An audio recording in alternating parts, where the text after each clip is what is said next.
Boker Tov, Yom Tov, Zarim Tovim, and Laila Tov. Good morning, good day, good afternoon, good evening, and Shabbat Shalom, no matter where you're at. Guess what? It's Carrie and Ken today. How lovely. Hello. Shalom, shalom. Hello. Hi, Greg. It's good to see you. Brandon is not going to be with us today. Hi, Jamie. So it'll just be Ken and I sharing our thoughts about the subject matter that we were discussing last week, which was the fall. Ashley, it's good to see you. Shalom. And I think it's going to be good for us to hear what Ken wants to share with us. And we're going to be just kind of like dialoguing back and forth. Hello, Teresa. And I will be viewing the chat room as well. So if you guys have any questions, there will be some messages popping up saying that if you have any questions for us, to make sure that you put them all in caps. That way it allows me to see them a lot easier, because sometimes if I'm engaging with Ken in conversation, I won't be paying attention to the chat room. I'm going to do my best. But hello, Kathleen. It's nice to have you here. And we're excited for what we get to share with you today, because this is a very positive subject matter. Now, when I say positive, we both understand positive, negative in terms as bringing him into neutrality, into oneness. But because of our conditioning, because of our programming, because of our indoctrination, we've been looking at the subject matter of the fall as something that it doesn't need to be seen as. And we're wanting to bring everything into that neutral place and bringing the duality system into oneness unity. And so that's really why we're going to talk about this. And this was something that was really on Brandon's heart, and he'll be able to catch this later and see. And I'm sure we will be able to continue the conversation next weekend, bringing more information to the table so that we can have some really good discussions about it. So please engage with us in the chat room. We're here. We're making ourselves available on this beautiful day to connect with all of you guys. So without further ado, I'm going to turn it on over to Mr. Husband here and have him share, because you guys see me all the time, but you don't see him near as much. Well, we're gonna share this way and this way. But before we do that, I just want to first of all welcome Ruach HaKodesh, Holy Spirit in Hebrew, because without that we will never find nothing. Right, or Ruach Kadusha in Aramaic. It depends on how.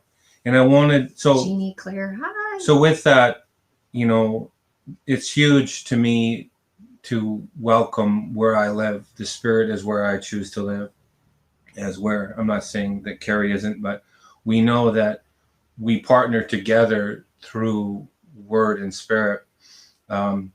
Carrie is gifted more in the lineal of word, as we all have that within us.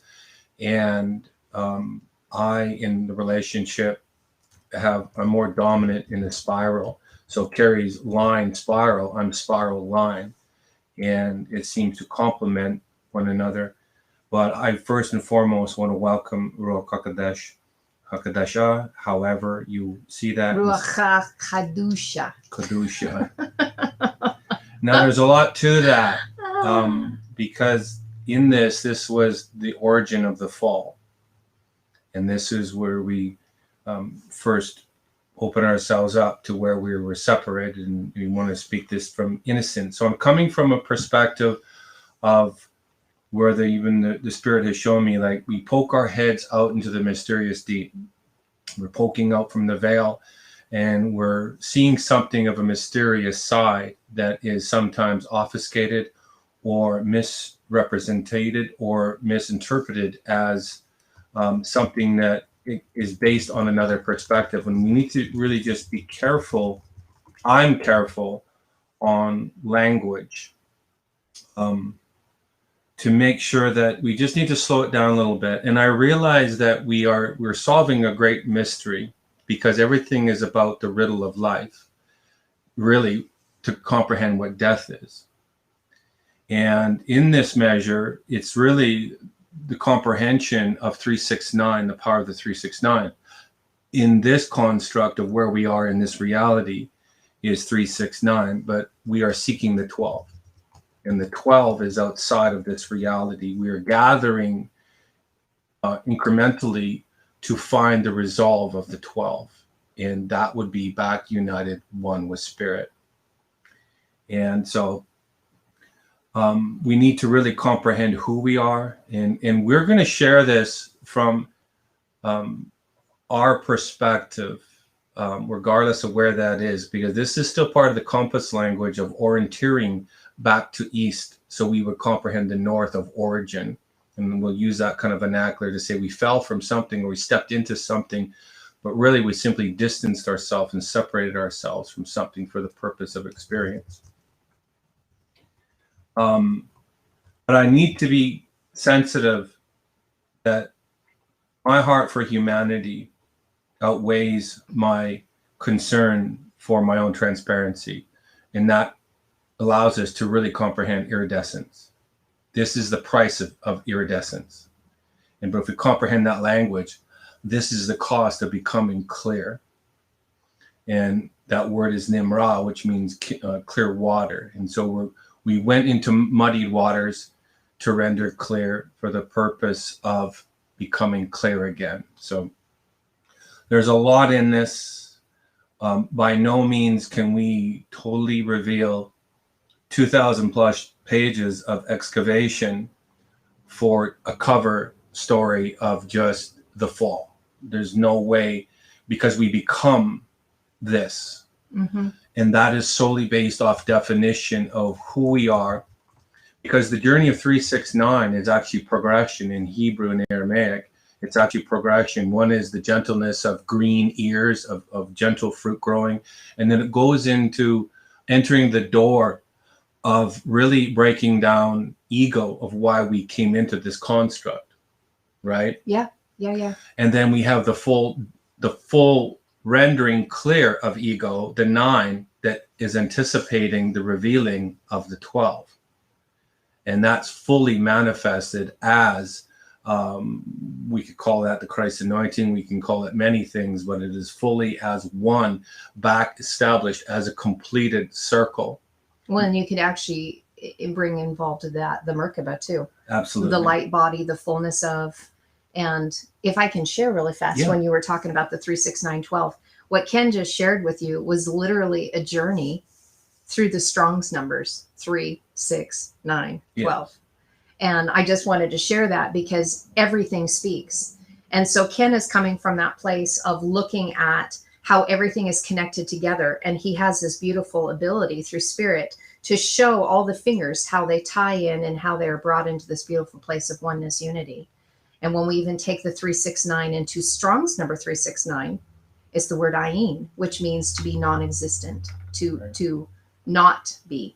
And that's what we're attempting to do, is to get rid of self as far as the flesh and enter into a place of beautiful connected consciousness where the Christ anointing is, that we are wanting to activate. So anyway, I just wanted to share that so that you guys could connect that what my husband is sharing can be, it's very much proven. This isn't like just pulling it out of nothing. We can always take it back and show you where this is coming from so that you can do your own research, because we really, our heart is we want you to do the research for yourself. You know, we don't want you to take our word for everything. Well, we want you to search it out too. We're just sharing with you what we found. There's no way, and I see the cat's in the picture. That's all right. He wants to be part of it too. There's no, the difficulty in really what we're going to be sharing here is we're pulling on a thread. And this is purpose. This is part of the journey. There's no way that we can make another's garment, because this is the iridescence, the pearl of great price, right? This is the cost in. And so when we go into this forensic work or excavation work, we're pulling on things that lead you down amazing holes and sequences of events, but it's revealing yourself. Again, in all honesty, what we're building is, and I mean, please hear me, and I'm coming from the innocence of what the language is sharing. Mm-hmm. And what we're building is virginity through intimate encounter. Now that's almost an oxymoron, and this whole language is really that level. But when you look at the language of what it is, we're building. Virginity is the word Bethula. Bethula. Yeah, and I'll find it in here, and we'll share that. But we're just going to skim some things. But what we're building, But when we talk about even the measure of the 144, the English narrative, the black and white, tells a story of what is based on a limited perspective. And we are still speaking from a limited perspective ourselves, right? Because the greater perspective and the greatest perspective is supreme being. And so in all degrees, we are limited to the ultimate source of creator source. And so we all speak limited perspective. But what we're doing is, like, through intimate encounters, we're allowing the word to form us. So we are building virginity. We're building the innocence, which means pureness again. We came from pureness, we came from innocence, and we came into the experience. We separated ourselves, and we're going to break this down a little bit. You have to be patient with us. There's a lot here. There's a lot here. There's a lot here. And really what I'm going to try to do is, if he's saying something and I can feel that you guys aren't connecting, I'm going to try to, bring in a few little pieces so we can connect to what Ken's saying. The threads go in many degrees. Mm-hmm. This is calibration. And so I can pull a thread in any direction, but it still connects. But again, we're revealing all from the narrowness of just the cover of the fall. Mm-hmm. But that's only the cover story. But when we open up the book, we see the white pages of extrapolation and excavation, and it's thousands of pages deep. And so we can't possibly render clear other than we're going to skip surface, and then in hopes that we would comprehend Haya. To come to pass as I am. Right. Come to pass. Ooh, I know where you're segueing with that. That's good. So the only way we can come to pass, which is really, we see this language of moving into the compass language, because this is self-orientation of coming full circle from a fall to the resolve. And we want to share what that looks like. And so really, it can only be done through revelation. Your personal revelation and our personal revelation is unique to us as it is unique to you. And our heart is that all would desire the intention, because there's an influence that's connected to an intention, and we're journeying through thought process that connects to desire, that connects to a wanting to fulfill the desire with action for the completion, and then that is fulfilling the intention of the influence. So that whole is a circle language. Did you want to share something with that? No, keep going. Okay. No.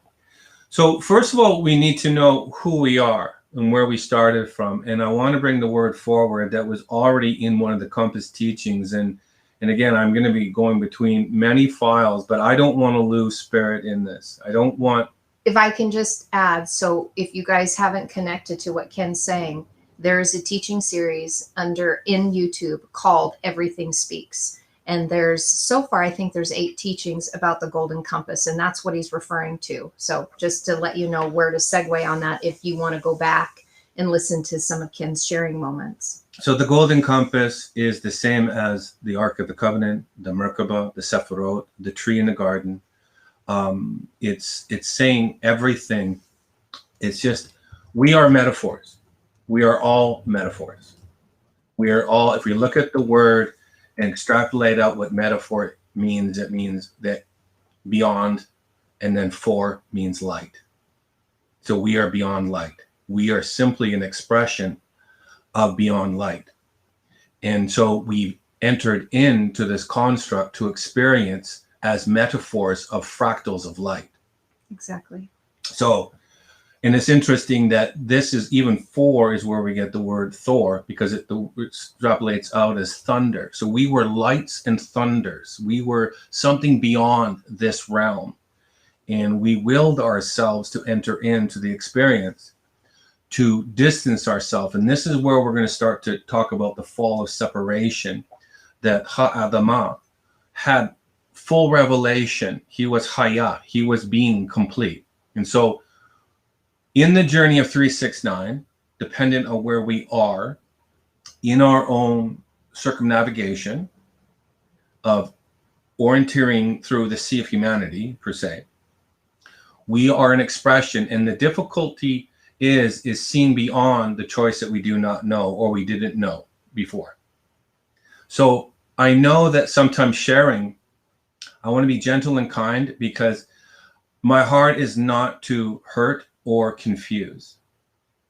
That we want to move in a direction that is still gentle and kind, because, and these are specific words, we want to be comprehending kindness, because this is really where we're going, that we fell from grace and we distanced ourselves from grace. We were already the favored, and then we fell into disgrace by choice. And all as that means is we distanced ourselves from grace. Right. Right. And that language is really a separation that at one point, as Ha'adamah, as the full revelation, as one, as the door of revelation, as steadied waters or calm waters, Adam, that as we weren't congealed in this form, we were actually activated as light. So before you go any further, what Ken just said about Ha'adam or Ha'adamah, Adam is a word that means mankind, and it's one blood, Aleph Dam, one blood, one blood. So as mankind is humanity, that's what he's referring to, just so that you know. And Ha'adamah, there's two ha's on the front and the back. It's the revealing through mother and father of one blood. That is who humanity is. That is Adam. Go ahead. Yeah. And I want to slow it down a little bit, because our words are purposed. And we were sharing this morning, we spend much time excavating, and I have notes in front of me, so I'm not trying to pull away from the screen. I'm making sure that I don't move too quickly. My strings sometimes can move. My son's even told me, Dad, you confuse me, because your thread is going in many directions. But nevertheless, this is my garment that I'm sharing from my perspective. And so I can go in many directions, but I want to make sure I make the point of what the fall is. And Adam willingly chose to separate himself for an Ezer Kenegdo. Okay, now Ezer Kenegdo is what was translated as helpmate. The helpmate's the Ruach HaKodesh. Or the Ruach HaKadusha. Right. Aramaic. Right. So we have spirit in this, and we have breath. And so Adam really separated himself from the fullness of breath. He was partial breath, but the deep part of the breathing was still left in the fullness of the Ruach. So there was a full version of himself in the template outside of this dimension. So to connect that would be the masculine and the feminine, Absolutely. Just to let you know. So Adam referring to the masculine side, and then the Ezer Kenegdo as the feminine side, the Ruach HaKadusha, the Holy Spirit. So we were all given really forms and shapes of temperaments. And it was like a mixing bowl of masculine and feminine, dependent upon who you are as an individual. And this is what we have to wrestle with and through. And by definition, we can really say that we defiled ourselves. And now we're going to go into the fall of where the English narrative has taken the word defiled and they filled it up and they determined what it is. And we want to bring it back to the innocence to fill it up through the definition of intention. There was an influence. Yeah. Well, that's why you started out with reestablishing the virginity or the purity and innocence, right, and then taking it to defilement. Right. That's why. Yeah. Right. So we were already pure and clear as the definition of virginity, right? And Bethula. Bethula. We were already built. When you look at Bethula, Bet Tav, Vav, Lamed, Aleph. And so the very first two letters of Bet Tav means worthy and deserving, and it means daughter. Right. So one who is connected at their heart, that has the covenant, the promises, that understands and is of oneness, unity. That's Bethula. That's virgin. Right. I will find beautiful. It is absolutely beautiful. So it is right here. And it means to separate. The word actually means to separate. So we were already in a state and we separated ourselves out. And this is where we can get the parting of the Ruach, because even Ruach HaKodesh means apartness, right? To separate yourself. This is where we get holy from. But again, we need to redefine what holy is, because we already were WHOLLY. We already were holy. We already were in the state of being whole. Oh, you're right. And then we fractaled ourselves out through separation. The Ruach separated. And now we have, for the purpose of experiencing intimacy again, so we can build ourselves back into the state of virginity. This is the true measure. And it's, again, oxymoron, right? Because we're building virginity through intimacy.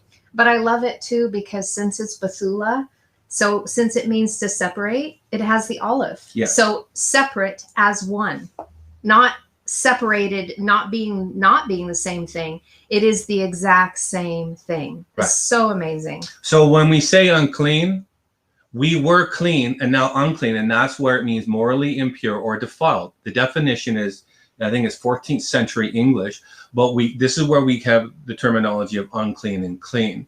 And so we defiled ourselves by choice. In the innocence, we simply chose to experience what it was or what it is that we already are. To experience being set apart. To be experienced, to be setting apart. And then the experience is unity, right? Connecting. Yeah. And so this is where we start to decipher that, and this is where we see as it or as it or as it or at it from the perspective. And this is where we can bring in the word and in our vernacular. Because really, if you're looking at it, and is separation. It's this and that. Black and white. Right. Good and evil. But in Hebrew, the and would be evolved. It's a connector or expanse. So again, based on our perspective of where we are in our circumnavigation of 3, 6, or 9, seeking the resolve of the 12 outside of this dimension, we're going to see a perspective of that and. And if we are as the and, then we're the vav and we connect. So that means we're no longer separated. And I love, just real quick, to let you guys know about the 12 as well. We see 12 everywhere, right? Do we not? Through the zodiac signs, through the 12 gemstones on the ephod, through the 12 tribes. There's something that is a message that's being presented to us, because those are all fractals of the individuated self in 12 different areas that we have been incarnated.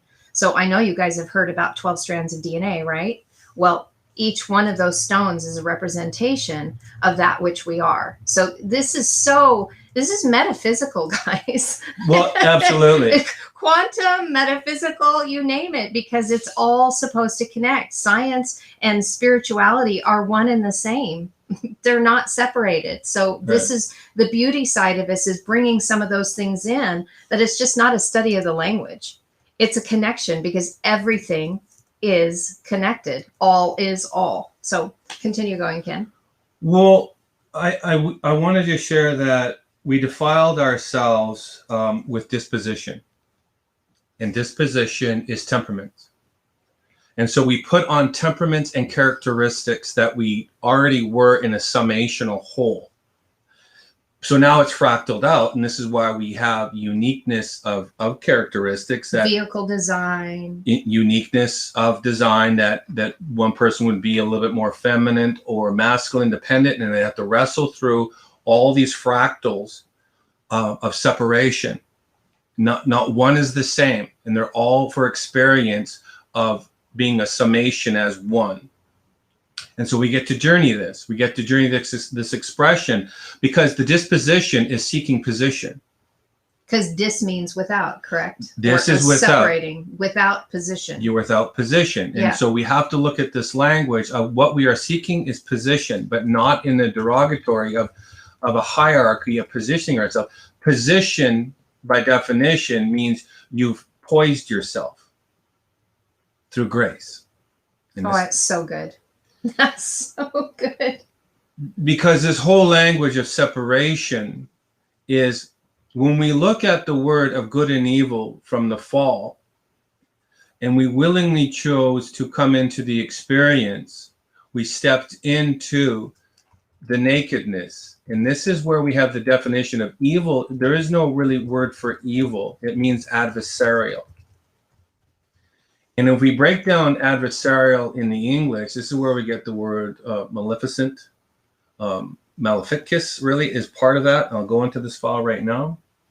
Actually, I got too many files open to bring clarity to this but we're going to go into what this really is.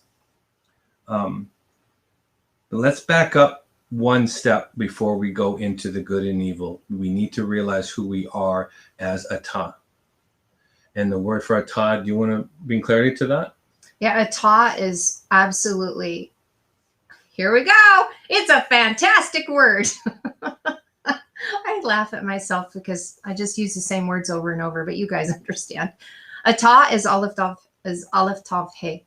And Aleph Tav, if you've been with us for a while, you know that's the first letter of the Hebrew Aramaic alphabet and the last letter. So really it's a representation of the first and the last, the beginning and the end. And you would connect it to the phrase Alpha and Omega. And again, it would be Alpha Omega, Aleph Tav, no and, because they're truly one and the same, the beginning, end. It's the same exact thing. But in this word, it has a hey added onto it, and it means to reveal or behold. So it's beholding the Aleph Tav, beginning, end is revealed.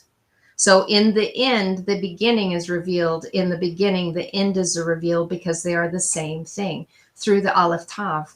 And this would be, to drop it down a little bit more, Aleph means strength, and it means leader. Strength of the leader. Tav means covenant, sign, completion. So beautiful to see it. And then, so just to let you know what that word means, Ata, in its definition, means you. Okay. So you are the beginning. You are the end. You are being revealed. You are just simply in progression of inclination in degrees and increments and fractals of wholeness. And this is what really the fall was, is we stepped into, we're seeking wholeness. Again, anything that's partial is not whole, but it seeks wholeness. And this is really the full revelation of healing. And really, that would be, revealing that we already are whole. We just don't know we are. Right. But that's the experience. If we knew this is why the Spirit is assisting us as a connector, that circles us and draws you into the experience, because we're being filled up by definition. Good, bad, or indifferent, we're being filled up to be a summational total that will be measured at some soon coming time. Because there is an intention that is directed by the influence of the Ruach. Yet there's still an inversion here that we still are given choice to move in either direction, because it did get, I don't want to go into the negative side of this. Let's just focus on the positive. But there is an influence that is mirroring the influence of the original intention. That would be the inverted matrix. That's the inverted, but we don't want to focus on that side, because because that has already filled up the word to define what these really defiled is what it's filled itself up to then to say what it is. No, I want to bring it right back to the influence of its place of origin to say innocence says it is this. Now I can comprehend to fill it up properly, to realize I am simply distance from wholeness. So in other words, with being defiled, it has the word fill in it, right? Right. It's without filling. Right. So we enter in by emptying ourselves out so that we could experience what it felt like to be separated. Well, yes, and. Yeah, because depending on what you fill yourself with. So I connect with you not as a separation. I'm connecting with as the Vav, because that would be the Vav here. Mm-hmm. Defiled really means, because if we think of filing, we're looking at a system of order. And so we have stepped out of order into chaos. That's defiled. Defiled is a system that is no longer in order. And so we can associate that to something has been brought out of order. Why? To find order. That's the whole purpose of why we're here. So we would experience what is not, so we know what is. So separation is chaos, disorder. Order is oneness, unity. In its innocent form, we can render it down to simply a distance from something to something. That's what it is. Yeah. So the word Ata is, you are the Aleph Tav. Mm-hmm. You. We. We. Us. Anu, Anoki. We are the Aleph Tav. We are the word made. Anoki ata. Right. Anoki ata. Anoki ata. We are the word made manifest. We are really meta-humans. This is where we get the word Metatron. We are a measure. Metatron is a measure of light. And so we can break this down because the garden is the same as the Ark of the Covenant. This is where we started to fall. We already were the garden. We are the garden. You are the garden. The Aleph Tav as the word, full summation, is the garden. Well, and that's simply because everything on the outside of us is an illusion. Literally everything that is on the inside of us. So when Ken's saying about the garden, please don't look externally, because the external through the matrix is what we're projecting it to be. But everything is on the inside of us. Literally, it's all in here. I'm looking at it from the perspective as it. Right. We've looked at it long enough. Now we can connect to it intimately to build back the intention of why this is here and who we are to become as we already are. Mm-hmm. The word atah roots down to come, to consent, to agree. You were the word that consented to come. In our fractals. Yeshua was a template in time. In the envelope of time, he was an expression of words on that page. That's who he was. As the word made flesh. In the envelope of time. We too have that ability to fulfill that mandate and that role, if we so choose, to become completed and arisen.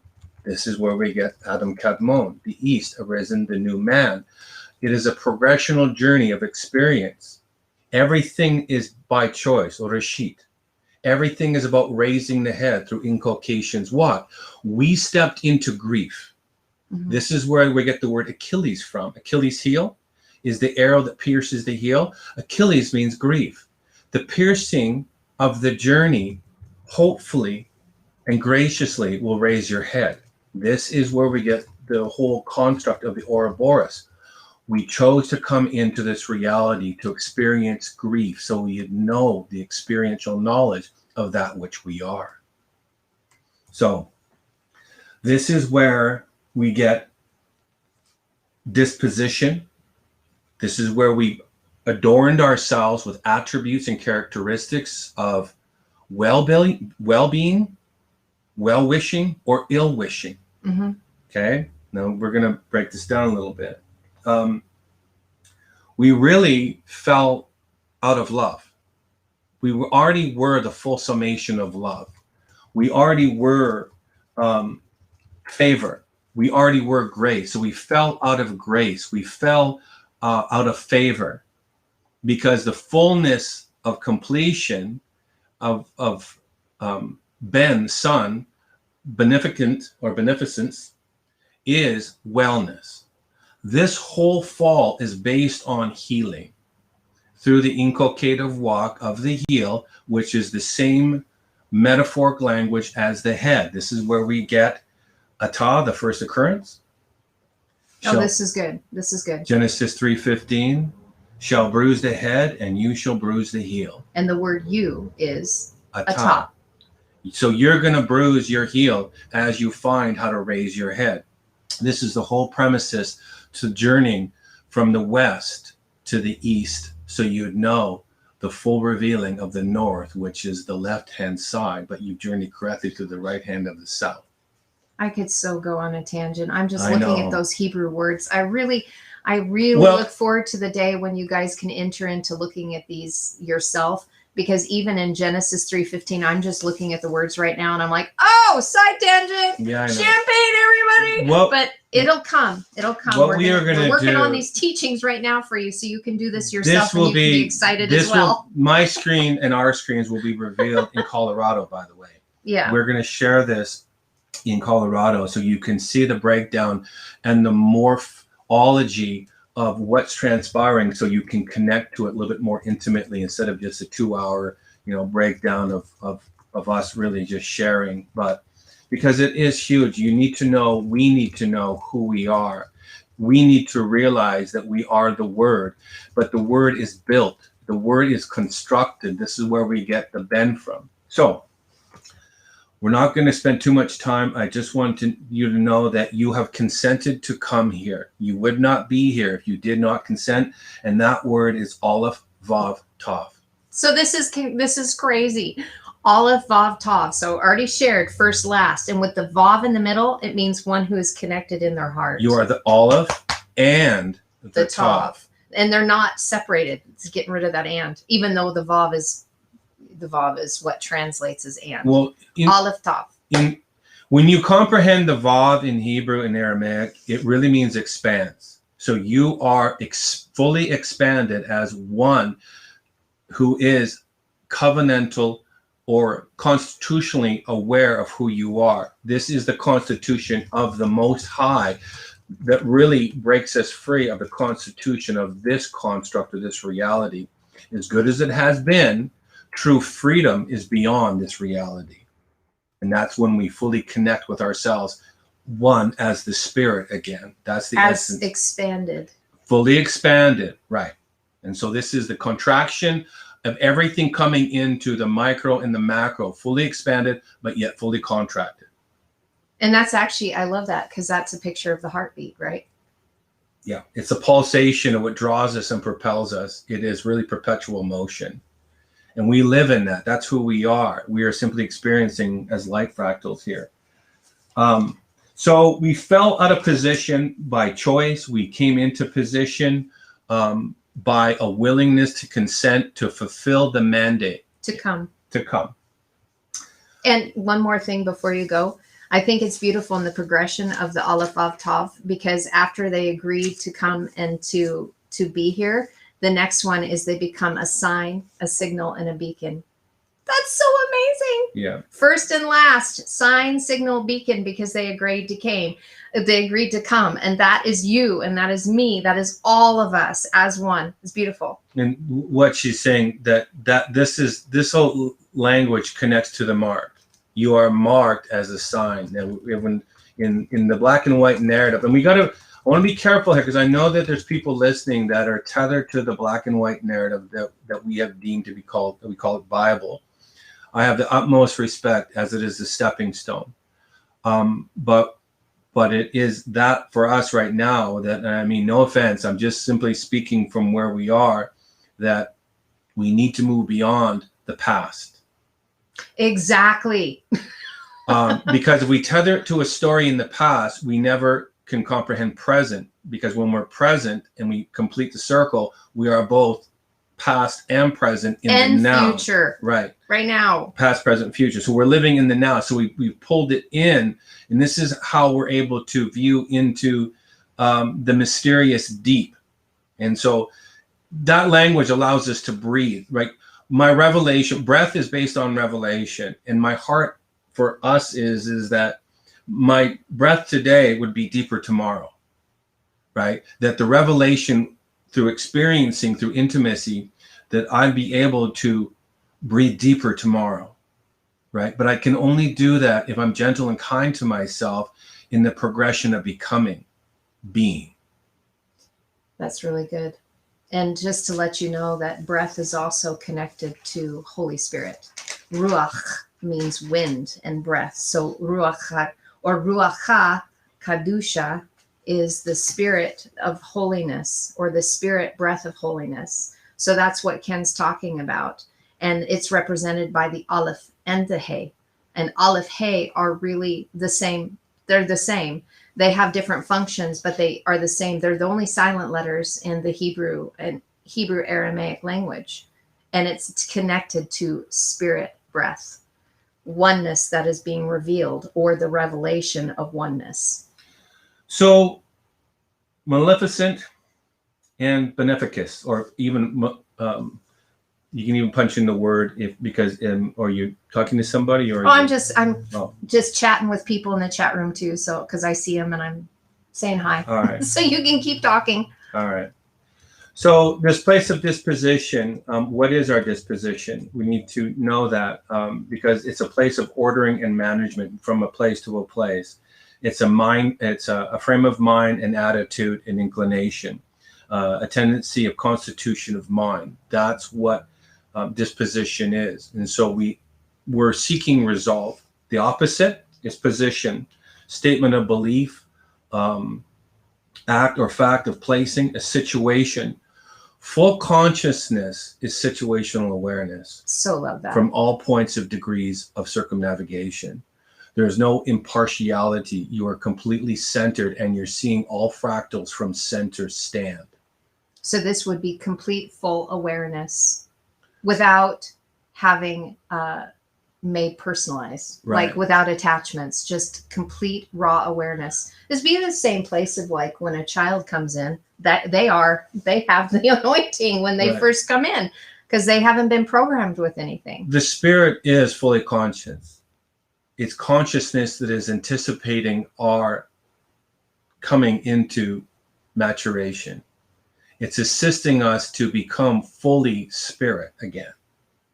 And so we are connecting with, and that's really the mirror of ourselves, many spirits. It's the intimacy of innocence of who you really are. And it's waiting for you, patiently waiting for us as we, Anu, Anaknu, we are spirit. And this spirit is waiting and drawing us into that measure of situationally aware in all degrees.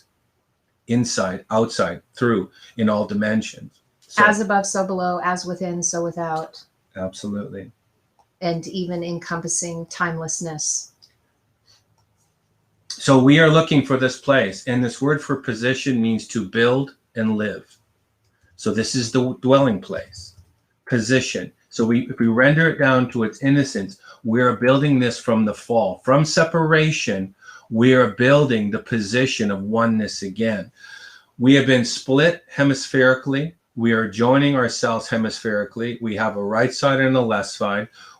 We see that through the language of a nurturing of mother and father.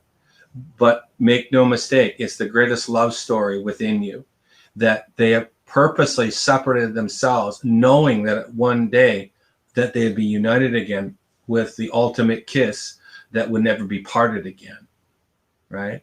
And so this is what we get to experience, is that there's a love story within all of us that is an expression of unique individuality. How you tell your love story is unique to you, right? How we share our own perspective and vantage point. My heart is always to hear that story, to see where someone is, to say, wow, thank you for allowing me to experience you and your love story of becoming. It is no mistake that you're going through what you're going through. You will this upon yourself. And I know that that's a heavy statement, because some people say, well, I didn't wish this. We do not know what we wished. If we did know, we wouldn't have wished it. We simply are going through the experience for the purpose of the experience, so we would know all. And this is actually where we get to the place of having wisdom. Right. Chokmah and Binah, wisdom and Absolutely. understanding. Right. And I just wanted to segue on that real fast. I'm not going to pull up. I do have a verse later. If we have time at the end, I just want to briefly go over. But wisdom and understanding is that, especially with wisdom, taking our experiences from our separation to coming to wholeness is what is helping to build us. That's where wisdom comes from. Being able to take what was separated and unifying it. So instead of, good and evil, it becomes good evil. They unify, and you learn wisdom in that. And the word binah starts with a bet, and it means on the inside. Do you get that? Wisdom and understanding. The word binah, understanding, starts with the letter bet, and the letter bet means on the inside. So it's understanding that comes from you on the inside. So just segueing on that real quickly as Ken continues talking about this. So the fall is really us realizing that it is a journey. It is inculcative. It means step upon step. And again, it's directly connected to the foot, that only by placing your foot, you're going to comprehend where you're going, how you're going, who you are. And this is all revelation that is being revealed again, today, tomorrow, and so on, inculcative, right? And this is what allows us to rise if we're connected to know. The reason that the language is so powerful, the language is only a pointer. Mm-hmm. You become the word fully manifest, but the assistance is it points you in the direction so we don't misstep, or we don't have ill will or ill intention, because then we're filling up maleficent in a negative connotation that creates an inversion. But if we know that it simply is, maleficent really by definition means ill fig. Maleficus means, ficus means fig. Maleficent means ill, means ill wish, ill will, and then it breaks down to the ill fig. I bet you guys are already connecting to a lot of parables. And you should, about the fig tree. This is very much what Ken's bringing into if you're trying to connect it to the English. Beneficus means well fig or well built. You've taken ill, sickly. This flesh in its innocent, it's a lesser form of light. And in the innocence of definition, it is sickly and ill. It has got a time limit to it. It is not whole. It is not fully restored. It hasn't journeyed back through the experience to become whole again, to know what the journey is. And so this is why in the narrative of Black and White in the story that they sewed fig leaves. They wanted to cover themselves again. This is where you woke up this morning when the Spirit told you, shield. Oh, yeah. Yeah. Right? Yeah. Well, just keep talking. Okay. I mean, I can go into that, but the Spirit was actually sharing the same exact thing. Like what Ken was looking into sharing today, the Spirit gave me a word, and it had to deal with surrender.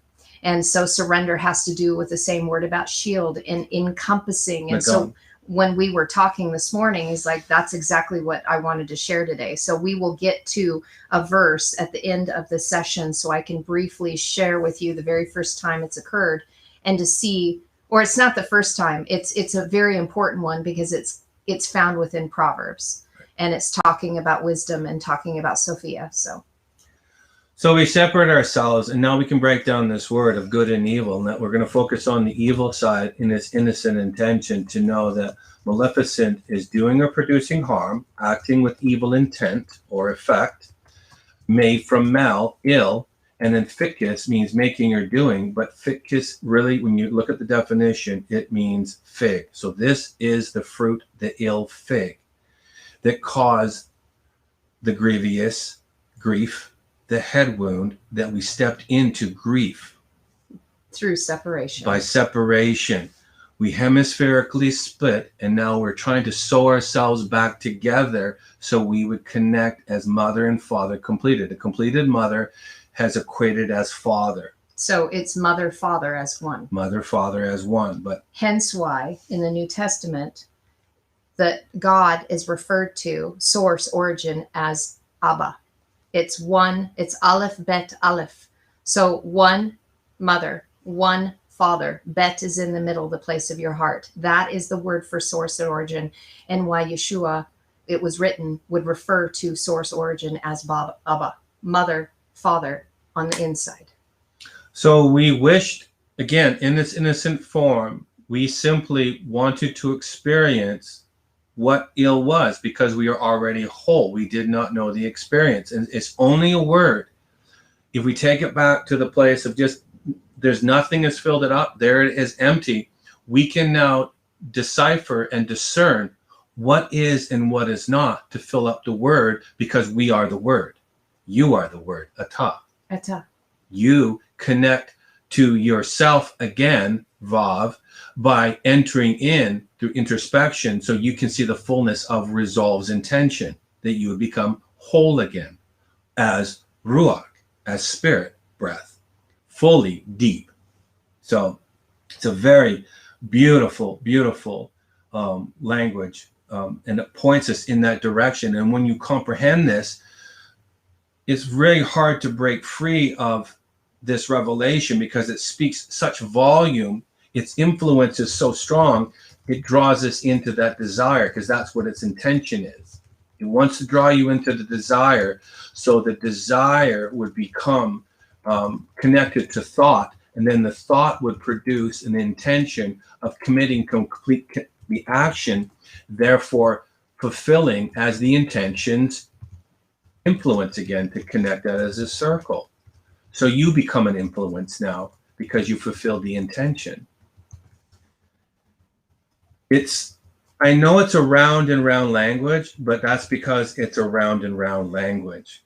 That when we comprehend this, it's looking in the mirror continually. Only the mirror, we can only see degrees and increments dependent upon our willingness to enter our own self. So I'm going to go into what is, you want to share for a second, and I'm just going to. Well, what we wanted to say, I mean, this is actually a decent place for me to bring, since we were discussing about Atah, and we were talking about Nagan, we were talking about surround, we were talking about the compass. We're bringing it all in, and so while Ken's referring back to his notes, I did want to take a quick peek at Proverbs 4:8 real quick. I'm not going to go letter by letter because I know that gets way confusing for you guys if you don't know the language, if you don't know the letters and you don't know the meanings of the letters. And I am doing a course on that right now. I had a call to action on my last live meeting for those of you who want to assist us in that process. Go back and look at the last live video if you would like. But I wanted to take a look at this Proverbs 8 verse because this is so important for us to comprehend what our walk looks like, especially when we are connecting it to the compass, when we're talking about the spherical order, the wholeness of being, and what this looks like for us. And so I'm going to just pop over really quick, and I'm going to show this to you because I think it's worthy of just doing a brief little segue. And I won't go into it too deep because, like I said, I don't want to lose you guys. But it is important to take a look at. And we're going to look at Proverbs 4:9. And it's just beautiful. So if you guys know anything about the beginning part, like I think it's like the first 9 chapters of Proverbs is all about speaking of wisdom. And it's really actually connected to wisdom, into Sophia, what the Holy Spirit brings us. It's an incredible book. In Proverbs, we could teach on that or share with each other for years on that book. So this one in the mechanical translation says, she will place on your head an ornament of grace, a crown of glory. Mm-hmm. She will deliver to you. Mm-hmm. The word that I was given this morning was Nagan. And this word, when you take a look at it, it not only does it mean to deliver up, to give and deliver, but if we go in a little bit further, we can see. And I was like, oh, Spirit, thank you so much. Because the word that I actually was looking at and was pondering this morning in my quiet time was the word surrender. And it's to shield or to encompass with. And this is really important to grasp this, because this whole compass journey, the things that Ken is sharing and about our walk of what we are doing, we have the word in that's added in the front of that. And that means in or into compass, to be surrounded. Mm-hmm. But it also is a compass that shows us a direction, the way that we are to walk. Our foot, regal, to connect to our head, rosh, in our journey through what we are doing in the process of surrendering. And look at this, to rescue and to hand safely over. A shield. This is like, it makes me want to cry when I look at these things because it's so beautiful and I can feel the Spirit on these words. Mm-hmm. I can feel it because they're telling us and sharing with us this beautiful story. So if wisdom is going to place on our head an ornament of grace, here's the word that we were talking about, the word that means grace and favor. Yes. Ken.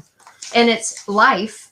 It's life while we are in the flesh. Go to Zechariah 4:7 really quick. Can you do that?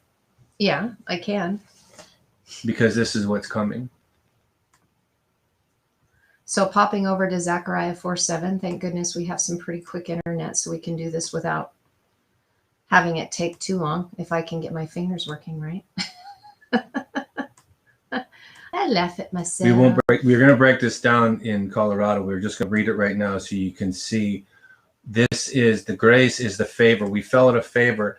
Beneficence is favor. This is grace and mercy, is the same word. So you. There we go. There's Atah, what we were talking about. You who are me, which is, you are the mountain great. The great mountain. I'll find, because I already have this broken down. But you shall bring forth the olive top, the headstone. You guys remember that. First, last, beginning, end, Alpha, Omega. Same thing. So you are the capstone, right? Yeah, the capstone. So we have the head. Look at that. It's the revealing of the head. Both. Mother, father, revealing the head. There's your healed and head. And here's one who's been raised up as fire.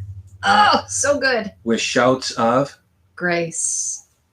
Double portion. Grace. Double portion of grace and shouts. I love this. Here's the Aleph Vav Tav. Yes.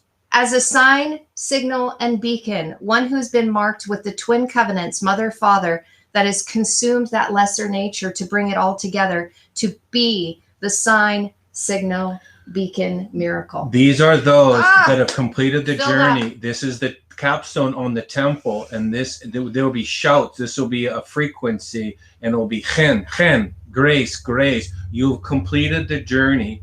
You are now called Revelation's light, or the light of revelation. The light of revelation, because the Lamed is connected to that. One who's been instructed, one who has a staff of authority, one who teaches, one who is going to be revealed, that will be revealing as the mouth that speaks forth revelation, the spirit breath. Yes. The revealing of oneness. This is so beautiful. That is beginnings and ends beginning. I just love that. So, and that's a very, there's a lot in that. We don't need to go into that, but that this is a part of the fall, is so we could circumnavigate to know what hen is. You're separated, right? But you put back together. In the head is also, you've tamed the unruly. So you've tamed the unruly to put it back together through maturation.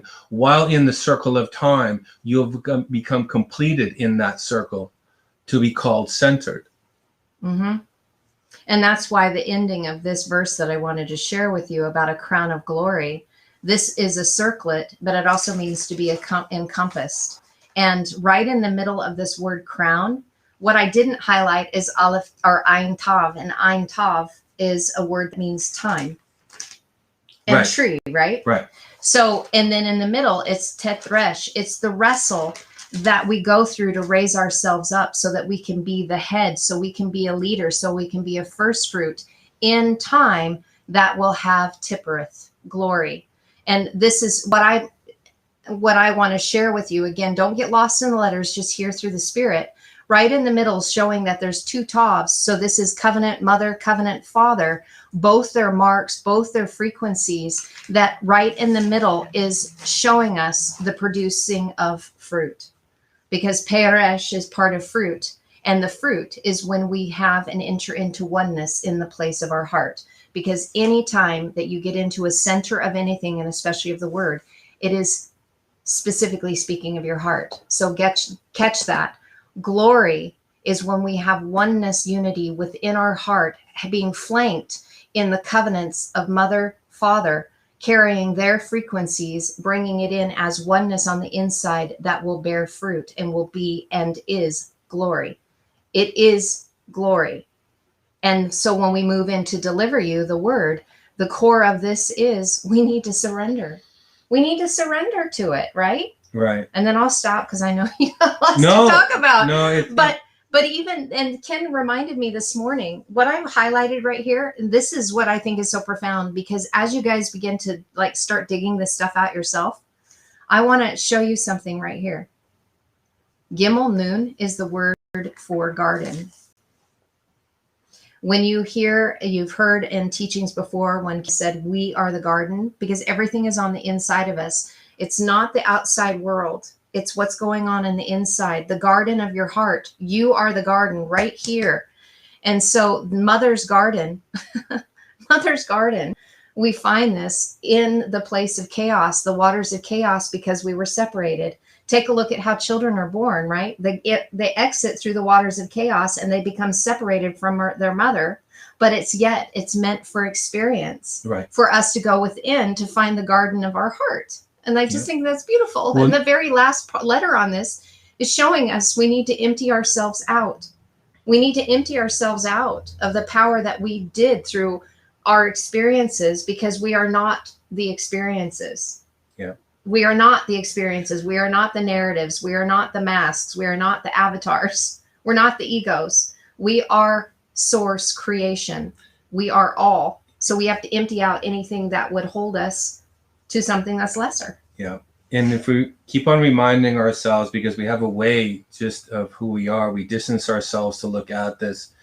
and we sometimes just forget that we're as it. That what Carrie just showed you is actually the word actually roots out at 4044, which I find interesting, but it's from Ganan 1598, which means the garden. So you are the garden shielding yourself in your self-navigation. You are to find how to bow, to proceed, and then to become completed, to be called being as a moment, because everything is about a moment. And so this world, the word that Carrie found, or the Spirit shared with her this morning, is part of the veil. The covering is the veil that's removed. It's right before you. And when we connect with this language, it takes us on such an intimate journey to reveal what the measure is we're to become. Metatron is the measure of beyond light. So we already were in a measure as beyond light. That's what Metatron means. Meta means to be beyond. In Hebrew, it'd be Hebrew, right? It's where we get the word Hebrew from, or Eber, to be crossed over. It's a crossed over one. We crossed over both ways. We fell out of favor, out of grace, into disgrace, which means distance from, and now we're returning back. This is the reapproach. We are simply going through the experience of returning back to the garden again.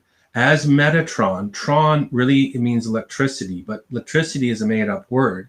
It's actually made from the Hebrew word. It means amber. It's where we get the word golden light from. So Metatron is a completed measure of full light beyond the spectrum. So the golden light, which would be really the fullness of source creation. So the fall is based on the return to become that again, that measure of light. And it can only be gathered incrementally through the expression of your own unique journey. I'm trying to be innocent here in what I'm sharing. If I go too far into what is on my page, my fear is that, or my concern is not a fear. My concern is I can lose you in some definitions of thousands of pages that really I don't need to venture into. My difficulty is maintaining the spirit and atmosphere. And sometimes when I go in to try to make a construct to make it make sense, I lose the spirit influence on myself. And I don't want to do that. But this is really comprehending mastery of the veil. This allows you to see into the deep. This is where we're going. This is where some already are. This is where we get the full comprehension of what the Merkaba is, the square and the tangent. It's knowing how to complete quadrants. 3, 6, 9 are 3 quadrants that are seeking the quadrated quadrant of 12. Tav, Tav, Tav, Tav. 4 Tavs equate through the value system of the 22 letters. 4 Tavs would equate as 88. And that would be the fullness of mother and father as the Christ anointing is what we have deemed it to be. And this is directly, again, connected to the heart. So you can think about the 4 chambers of the heart being completely illuminated. Right. Because, again, just as a reminder, that this has nothing to do with the external. Although that when we become that anointing, when we are fully illuminated, when we have the Mashiach, the Christ anointing activated within us, it does directly affect the matrix. It affects by what we project on the outside, but it is all an inside job. It's something that my husband has coined as his phrase, and I love it because it is true. It is an inside job. It's all about here, and it's the place where we are feeling. I had wonderful woman. I don't know if you guys have connected with her or not, but her name is Linda Good McGillis. And I just wanted to share something she had said that really struck me deeply, that when we're talking about our connection as it's all an inside job, right? Everything is an inside job. She has used this many times when she shares, and she says, close your eyes. Close your eyes. Your soul and your heart sees nothing on the outside. And I was like, oh my gosh, that's so true. The soul and at our heart level sees nothing out here that the matrix is producing. It sees nothing. The only thing that it does is it feels. It feels.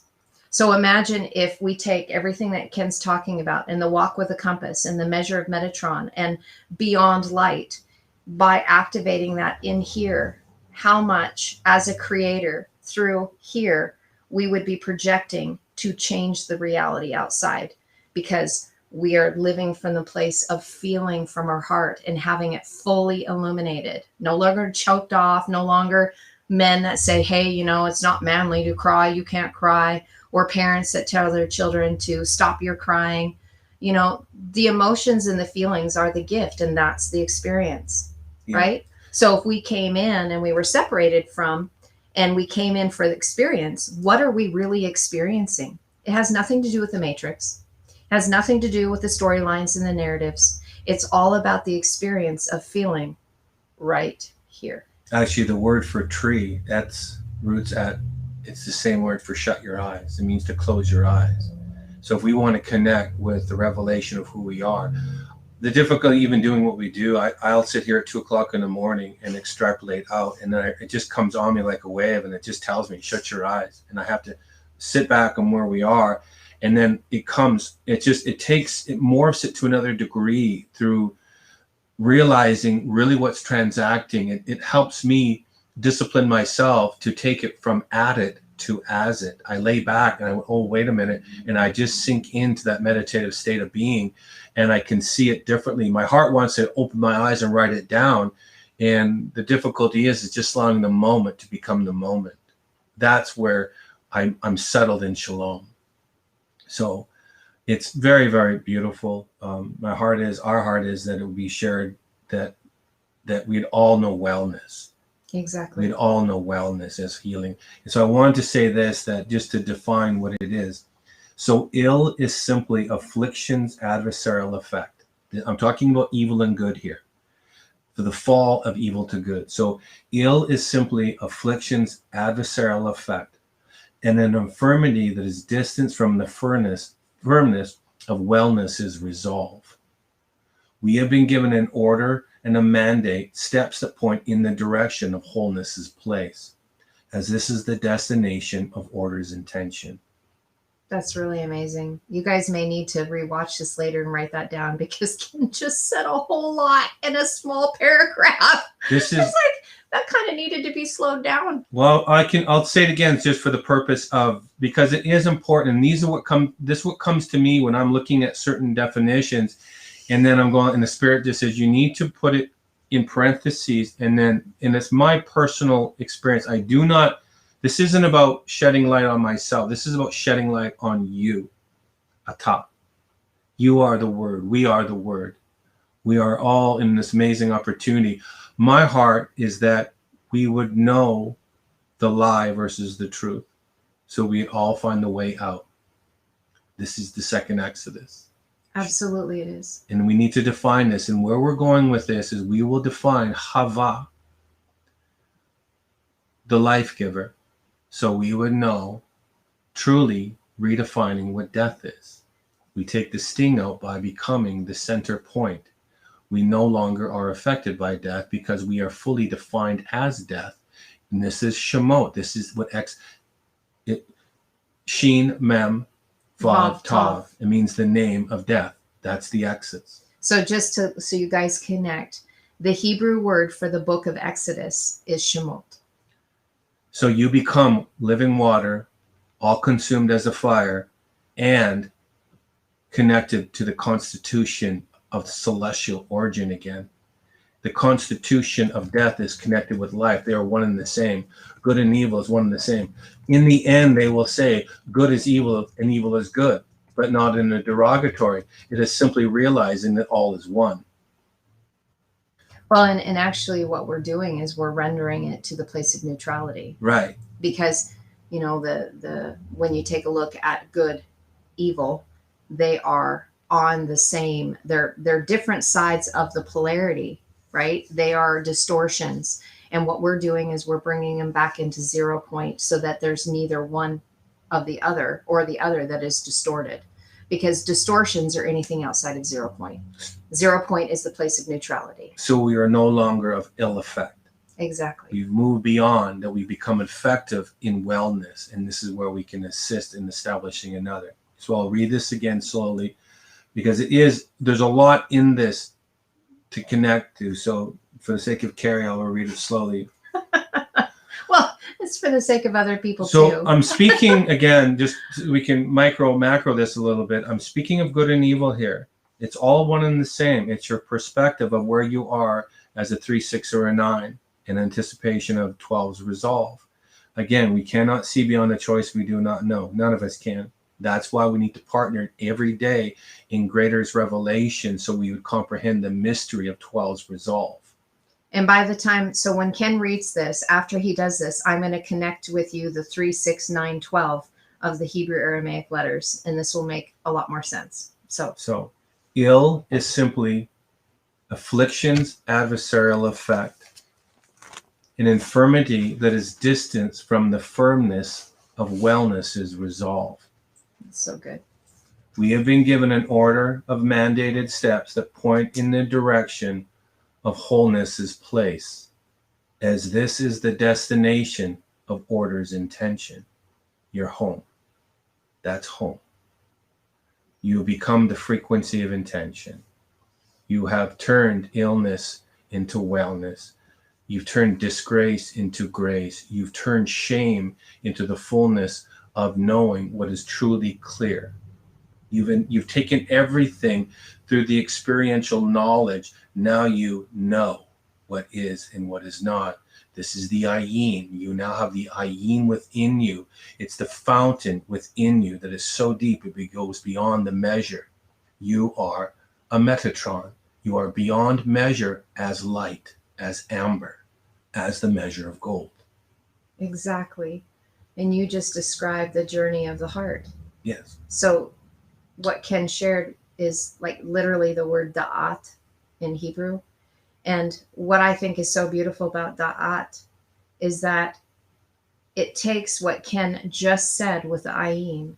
Now understand the word, if you translate it as da'at, it means knowing.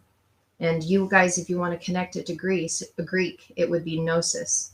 But Hebrew and Aramaic, that word means experiential knowledge. And it's directly tied to right here, to the heart level. And da'at would be dalit, ein, no. Yes. Dalit, ein, tav. And the secret code that's in here, it's the door through time is that of experiential knowledge. So in other words, exiting out of time, out of the linear, is through experiential knowledge, where we get to see and know exactly what Ken just said. And it's all about our heart. It has nothing to do with this. We're trying to connect both of these together, like connect the third eye, where that heavenly information comes in and it's connected within the heart, connecting the two of these together, instead of having it in the ego mind that's wanting to have all knowledge. So I posted something this morning on Facebook that there's a vast difference between knowing and seeing. Because knowing, when we're locked in wanting more knowledge, is going to keep us from the place of seeing from the heart level. And it really hit me hard this morning. I was like, oh my gosh. So to get back, so I can bring Ken back on, I told you I would share with you that the 3, 6, 9, 12 in the letters, this journey is incredible. The 3 is the letter Gimel. And the Gimel means to gather. It means to lift up. It means to gather and assemble, to wean and ripen you through instruction so that you can have a staff of authority that is meant to lift you up. The 6 is the letter Vav. And the Vav is made of 2 Vavs. And so it's connect, mother, father, connect. And that's what it means. It means to connect. But it also is connected to the number of man.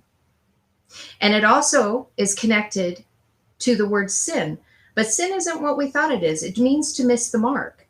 But sin is chata, and it means those who were first separated. So think about what we were sharing at the very beginning of this about to fall, right? Separating. Those who were separated that found life, that had to wrestle in order to reveal that which was necessary so they no longer miss the mark. It means you're not the mark yet. No. Because the mark is completion when you become a ta. Exactly. Aleph, Tav, Hey. Yeah. First, last, beginning, in, strong leader, covenant, completed, marked. This is so beautiful. If you guys can really grasp a hold of this, there's so much here. So then we go into the Tet, and the letter Tet is the letter that is wrestle. It's a wrestle of yourself in a basket of the world as you are wrestling with a seraphic message, this burning, fiery message to activate the burning ones, the ones who have the heart that is ablaze full of light. And it's in that place of choice. And it's spelled Tet Yod Tet and also Tet Yod Tav. So once you've decided to surrender, so connecting to what we just said with Magan, when you surrender to the process, finding the garden within, you no longer wrestle. That was the 9. 12 is where we're ending up. And 12, you guys, is the Lamed. And if you guys have been following any of our teachings, you know how powerful the Lamed is. It is directly connected to light. It is connected to the staff of authority. It is connected to those who are instructed and those who teach, those that will prod, prick, goad, urge others on in this journey of light, in becoming. And the letters prior to that has all to do with power. It's a progression of steps, you guys. The language of Hebrew Aramaic are literally steps, and you can see right where you're at within the journey. So understanding and comprehending allows you to overstand the inverted matrix in the fullness of the 3, 6, 9, 12. That which Ken started sharing with you in the journey in the very beginning, with even the Strong's numbers, to the fullness of what I just shared with you with these letters. And what this means if we allow this information to come in and begin to, like Ken said, see as it instead of at it, bring everything right here. So this is how we weave.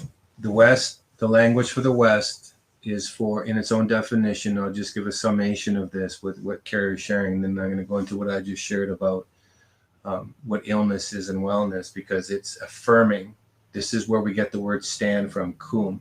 You're affirming, you're resolute. And this is where we get the word aman.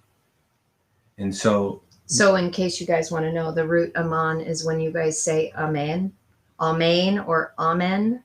It's rooted from a source, but same root. When Hava and Adam, when it says that they sowed the fig leaves, they were sowing again the covering of the garden.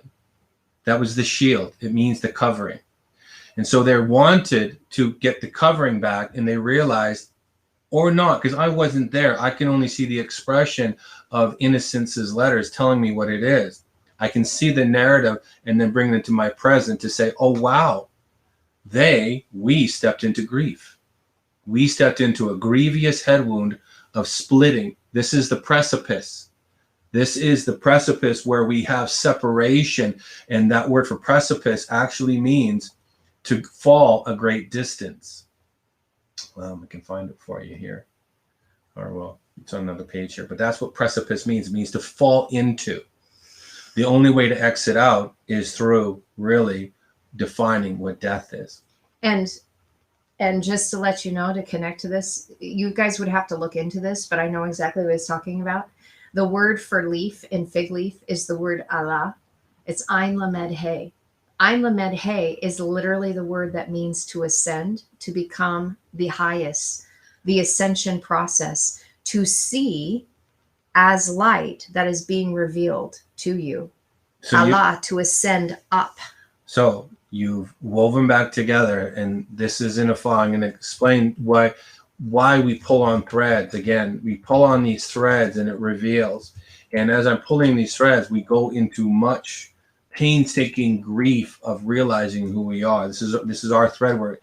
And this is kind of the language where we get haute couture, and it means high fashion in French. It's the couture language. But when you break down the definition of what the word means, because we're all building iridescence through transparency, we become iridescent. This is the pearl. This is the sheen that reflects multitude of lights.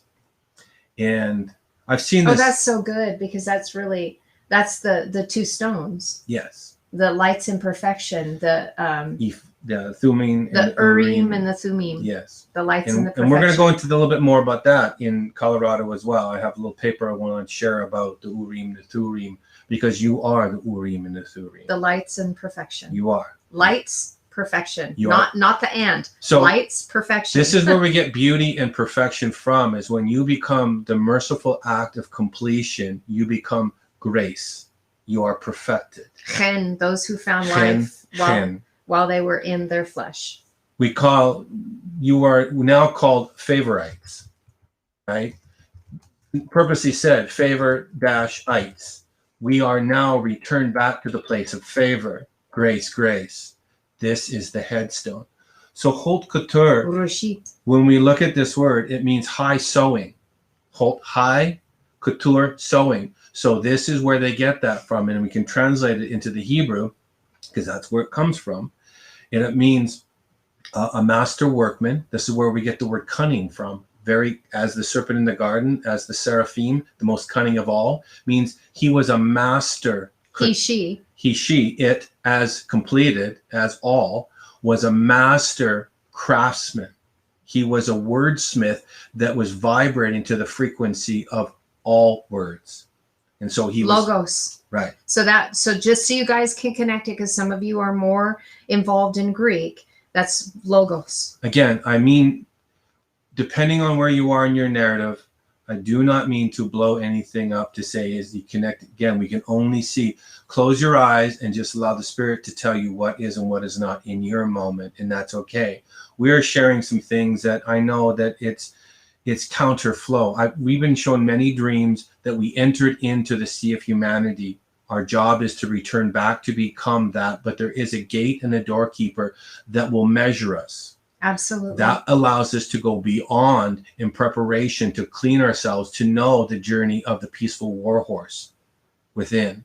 It doesn't rage without, it's the war within. And when you comprehend the journey of the war horse, you realize shalom, shalom to your journey.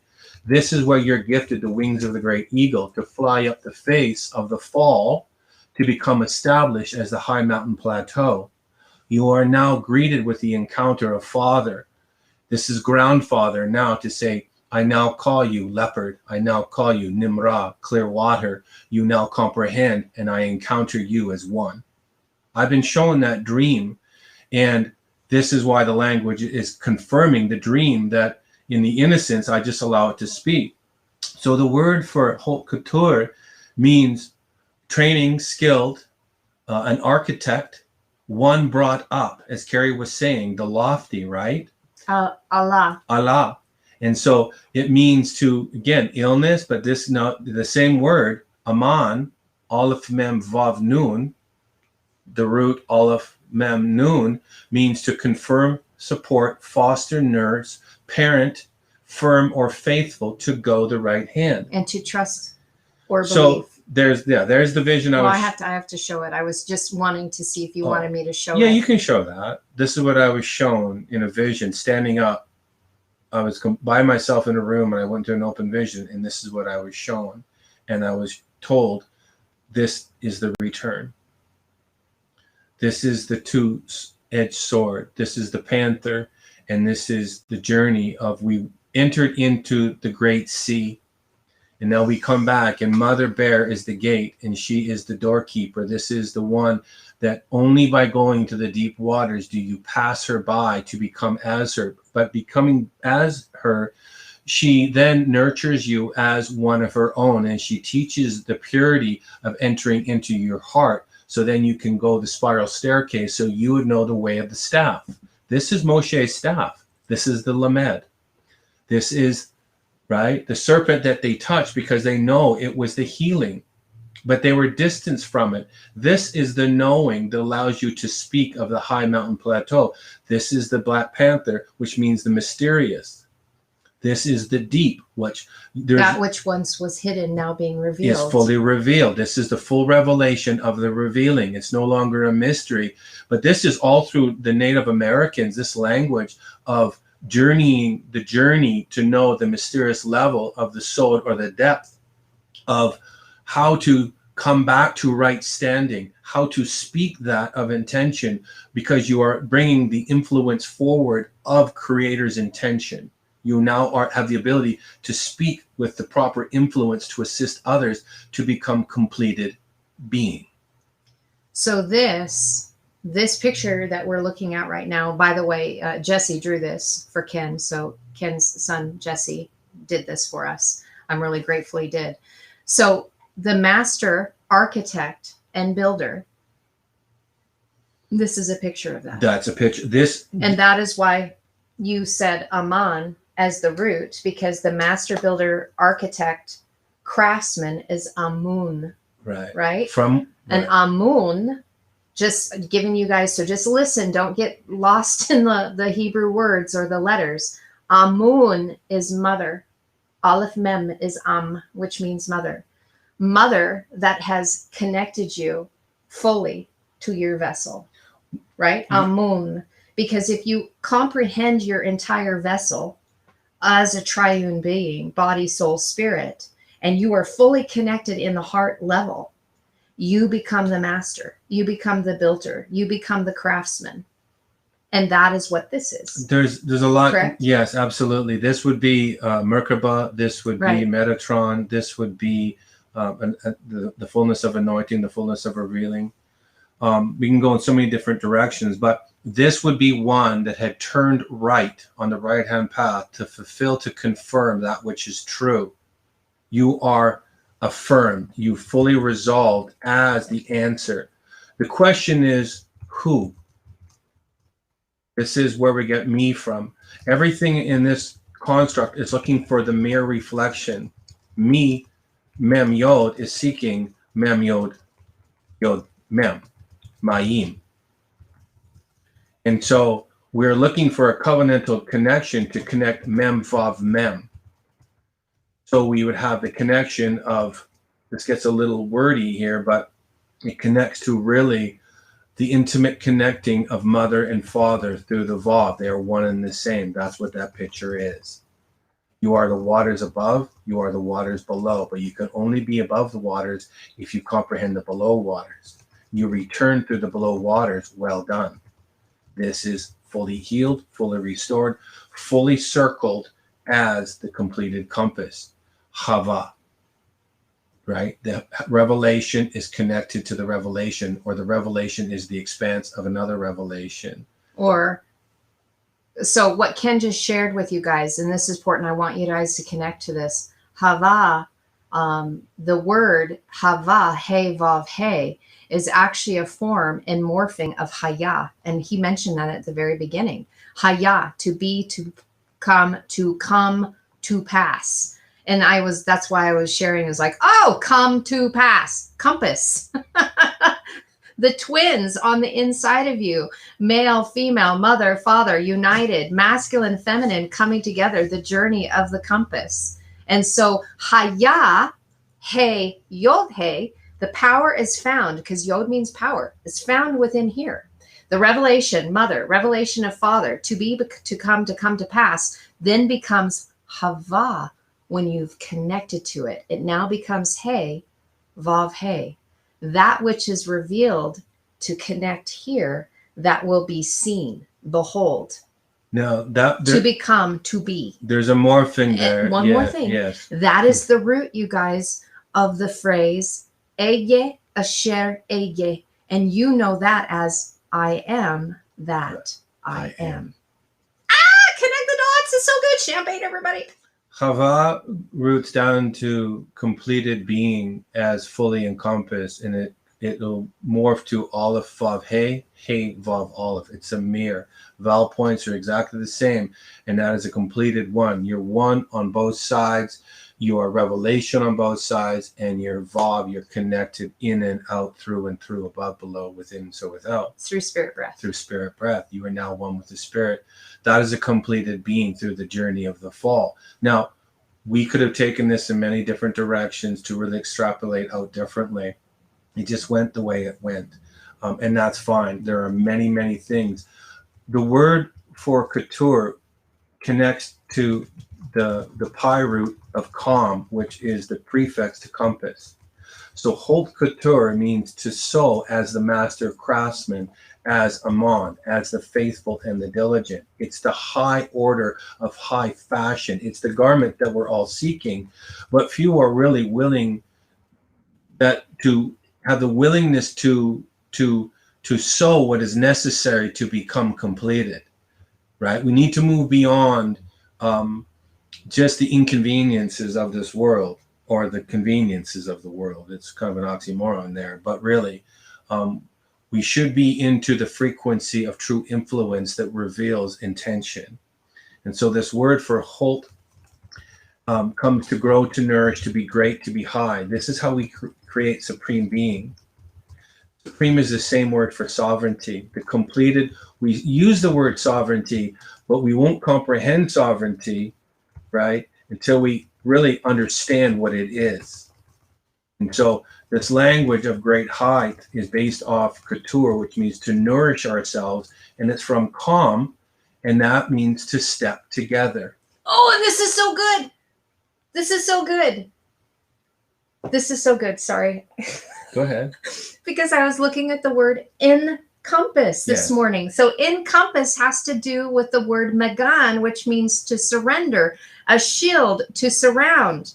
And so the reason why I get so excited about that is because I was looking at encompass, and it has to do with step, and it has to do with stride, and it has to do, and so it means to step in stride with one another. Do you guys get that? Because we're doing this together. We're not doing it alone. And it's time where we connect in encompassing one another, because we become our own shield if we surrender to it and stop the separation. Yes. This is the whole we have to comprehend who we are before we can system out. When we step into the reality, and I'm saying this, the reality of who we are, then we can start changing the frequency. This is neuroplasticity. This is the neural pathway between your heart and your head. This is what the spirit is wanting us to draw into. Close your eyes. Allow the spirit already knows, you already know where you're going. Be gentle and kind to yourself. When we say kindness, kindness is the same word for favor. It's the same word for grace. So when I say kindness, yes, there are attributes of the word kindness, but really what it means is familiar.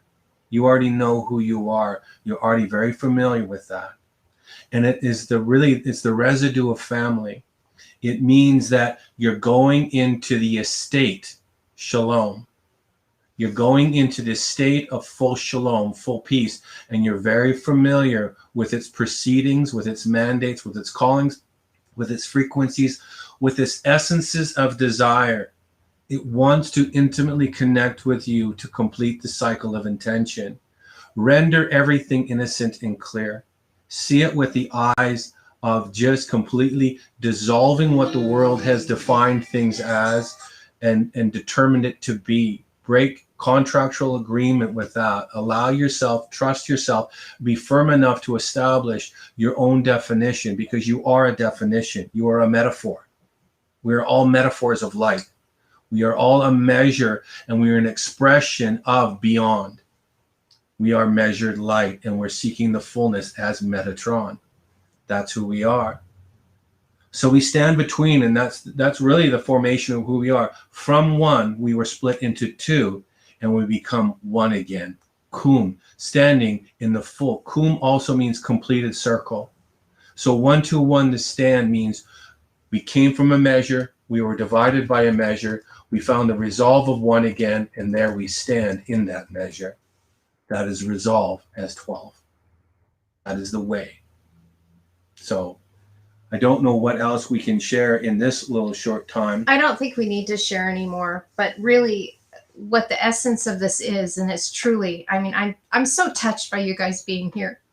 I'm so touched because I see that we are all walking this together and walking it hand in hand, which is the Yod Kaf. This is why when I was sharing with you the Hebrew letters of the 3, 6, 9, 12, that between the 9 and 12, between the wrestle, that then it gets to the place of light with the staff of authority, the letters that are between are ones that have to do with our power, but it's about us extending our hand so another one can grasp it. Because the yod has to do with an outstretched hand, and it means power means in direction. So as we are reaching out and extending our hands to one another, and another one grasps it, which is Kaf, that means we're walking hand in hand in power, so that we can bring forth the light, the lamed, the staff of authority, because we are doing this together. We are changing this matrix together. We're collapsing paradigms and we're birthing something new. And that's why the sacred languages are so beautiful, and why it's so difficult for us to try to bring these concepts forward, because we're not trying to feed the mind. We're trying to feed the heart, that which we feel on the inside, so that we don't have to see what's going on the outside, that we feel and connect at this level so that we become quadrated. That's why when I was sharing, weeks ago about the parable, when we were talking about like the 144,000, even what that means through the process of quadration, of being an all-hearted, a wholehearted, completed one that is crowned, that has the vessel of light. That's why all of this is connected, and why the compass journey is so important. The compass is your crown. Yeah. And the Spirit's just saying that redefining even Abaddon, it's interesting that it's Strong's 12. That Abaddon means the Father who has entered the door while in the flesh. And that is really, really, really profound when you think about that. If I take it to its innocent, if I look at it from the innocence, because all it's sitting there, it's sitting in neutrality. The word is neutral. We have to partner with it to produce its nature. It's seeking activation. This is the power of innocence and purity, is that I can take Abaddon and I can say that this is the one that arises from the sea of humanity. If you look up the origin of dragon, dragon means the brilliance of light. From English, 14th century, dragon. So the dragon of Revelation is Abaddon, who rises out of the pit, out of Sheol, out of the world, has circumnavigated correctly, has arisen through prodigy, right? This is the son and the daughter, the manifested sons and daughters that have entered the door of mother to find the resolve of father while in the circle of time, Abaddon. And what's so beautiful about that? They're all connected. So what Ken just said, to bring it back, is that this is a process of an energetic exchange as growing and maturing, Allah, what I shared before, the fig leaf, the covering, the ascension process of going through all of those things. So it's not a separation. It's not mother and father, son, daughter. They are all one. They are just a different expression of the same entity in being, in its reflection of what it's sharing in the moment. And this is why Ken was sharing the importance of the compass journey, is the expression of the totality of situational awareness. We are as far away from completely 360, spherical, entirely encased, golden light, orb, Merkaba, fullness of being. We are as far away from the east as we are from the west. Meaning, our journey is directly in proportion to that which we choose to partner with.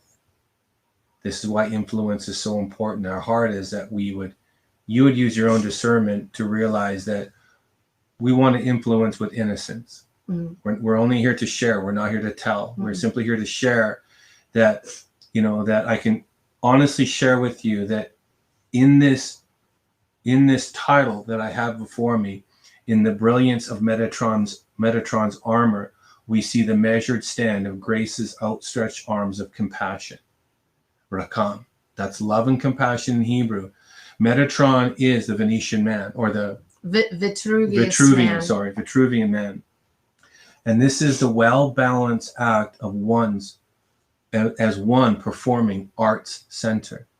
If you look at the definition of this well-balanced act, one performing art center, you can see that what this picture is showing is the completion of mankind.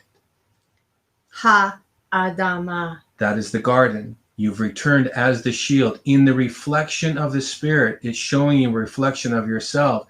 And it's very gentle in the becomings. It's a progression of becomings. A little here, a little there. And we see a reflection, but make no mistake, in the brilliance of Metatron, beyond light, we see the golden measure. So brilliant that we're able to see ourselves in the reflection because it's you. Ata. Ata.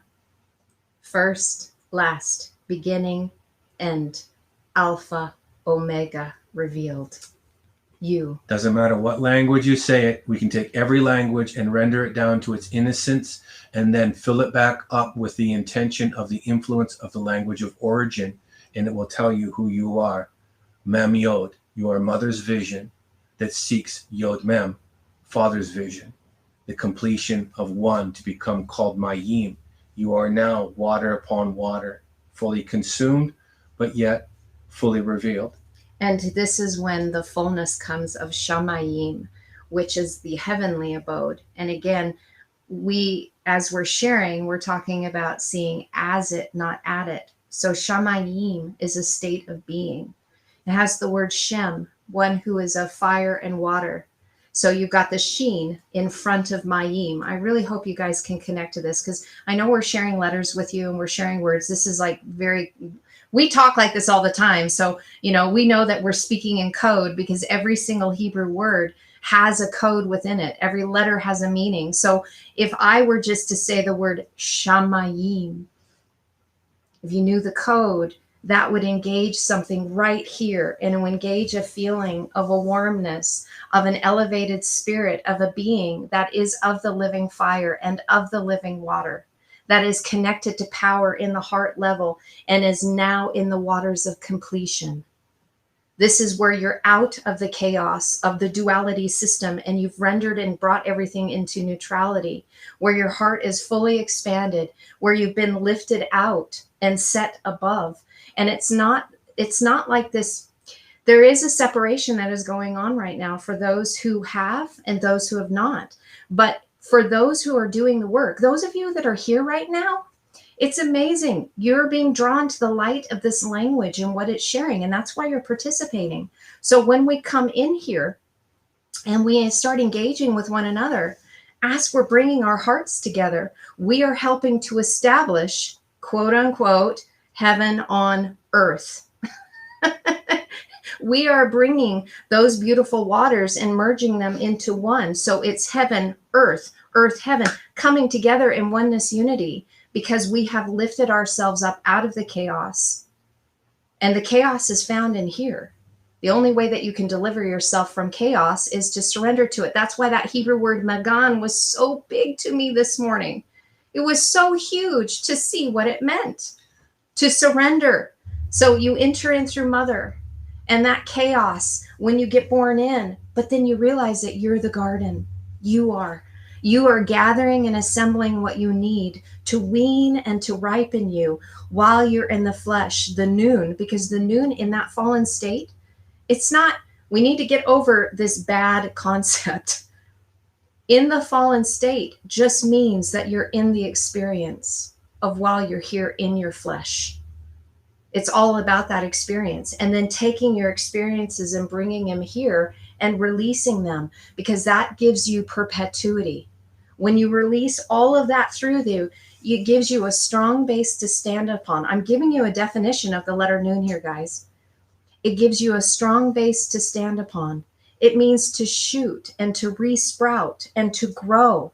And it also means to produce an heir, because we are talking about languages that produce sovereignty. That is a very big word. And I saw Renee Gade was sharing it with it earlier about in the sovereignty aspect, she saw autonomy. And that's exactly right. Well, that's oneness. You've collected oneness through sovereignty, and the same word for sovereignty is supreme. You become autonomous is supreme being. Supremely being in the full manifestation of a state's intention. You are fully returned. There's nothing greater than that. Metatron's measure is a desired wish. Remember, the same word for ill and then for well is the same word for well is to wish for. It's the same language in Hebrew. Ill wishing, be careful in how we speak. Are you ill wishing or are you well wishing? If we comprehend this, then we know the measure of Metatron, because make no mistake, Metatron is the gardener. So Metatron's measure is a desired wish that we would be marked as a holy, healed, priestly people, tending the garden as the merciful gardener. That's the measure of Metatron. It's an attribute of becoming. It is attainable. It's not, yes, it's on a lofty shelf, but you have the ability to reach for it. We all do, because it's you. The reflection is solely dependent on how we see. So, I don't think we need to go anymore. I don't think so. But I wanted to say this too, to connect with, because this is part of the compass is just so we can connect with everything. This is why we have the medicine wheel. Mm-hmm. The medicine wheel is the compass. Mm-hmm. They comprehend this. It's the quadration of the medicine wheel that allows for the rising of self. You've fully consumed, really, the egoic nature. It is no longer there. That is how you arise, right? And this is everywhere we get the word Shiva. Shiva, the destroyer, the blue, in that language, it really means you become, that word means you become completely black. And the necklace that she has around her neck is all the heads of ego, fully consumed. And she is adorned in the necklace of what she is. She's fully consumed in life and death, good and evil. She stands there, and it's the word for blue. And this is where we get the word blue from the garment gathering. And when you root out blue, a little treat here for some people, it roots out to be called the lion. Shekala is the same word for to peel off with a sound as a percussion of sound, and that roots out to a roar of a lion. And it's connected to the color blue. It means blue. So you become completely, as the leopard, you're completely blackened as the mystery. Your light is so bright that you have to be covered in a mystery, because you're not fully, those around you aren't able to really comprehend what you're saying. So you're cloaked. The brilliance is cloaked in a mystery. Black just means a mystery, and it means a depth. So I say this, that may our revelation today, may it produce a deeper revelation tomorrow. May our breath today be deeper than tomorrow's. So if you guys want to ask any questions, we're not going to really share. We didn't want to go more than 2 hours. This is, it's a very long time to have you guys here with us, but we wanted to talk to you guys about these things. The only other thing that I actually wanted to share, I said I wasn't going to share, but I thought about this and I actually made a mental note of it, is that my husband had a dream, and this was a while ago. And when he was talking about the high fashion or the haute couture, he had a dream about a finishing piece that was happening. And do you want to tell about that piece? Because it was about the cutout at the heart level. Yeah. Could you share that? Because I really believe what we shared with you with the 36912, when we were talking about the Gimel and the Vav and the Tet and the Lamed, and even the 369 being the Strong's number to mean to become nothing, which is the power that is given to one in the flesh by emptying themselves out of self, becoming totally selfless and emptying of everything that is connected to the outside world and the narratives and everything that we have been, because that's not now.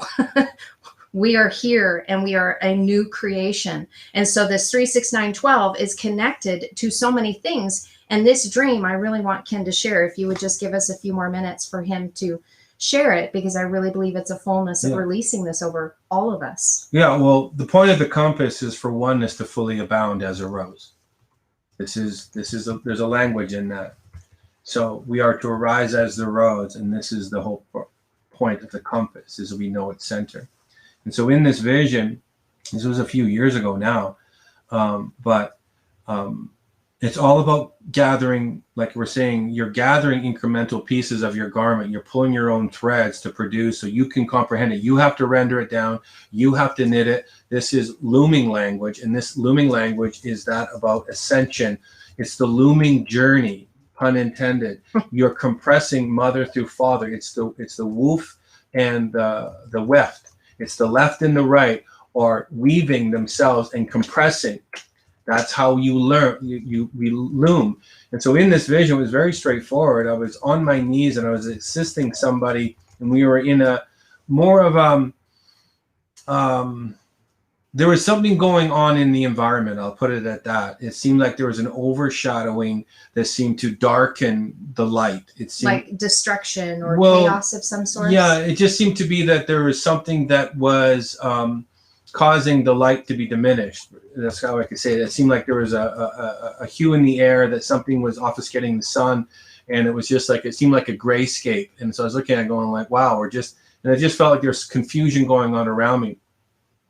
And I was assisting someone at that time, and I felt like, and I was assisting, they already had the garment on, and it was completely seamless. It was almost like a neo attire where the collar was up and it was straight collared.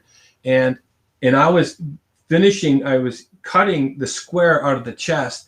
It's almost like when they cut the corners and they just fold it back. I wasn't placing anything in there, but I was just cutting out the square right in the chest and then just folding it back in anticipation of what was to be placed in there. And then I woke up out of the dream. And I was like, wow, because I was working on this language of haute couture, about high fashion, about really what it means is to become faithful and firm, one to one. Stand, kum. And that reminds me, Renee Gage said that she put Qumran down, and so I wanted to share that. Yes. Because kum is exactly what Ken said. It's about to stand, to be firm, to stand perpendicular. Established. It means to be established, and established means you're completed as the circle. Established is the same word for fully encompassed, right? The point of the compass is for oneness to fully abound as a rose. And then when you have the resh nun on the end of it, it literally means the cry, but it means the cry of really the compass, or not the compass, sorry, the ostrich. Yeah, Ren. So it's a cry that is coming forth from those who have been established as standing ones. Qumran was actually a word that was a crying out for those who were established, as an invitation for others to join in to this place of light love.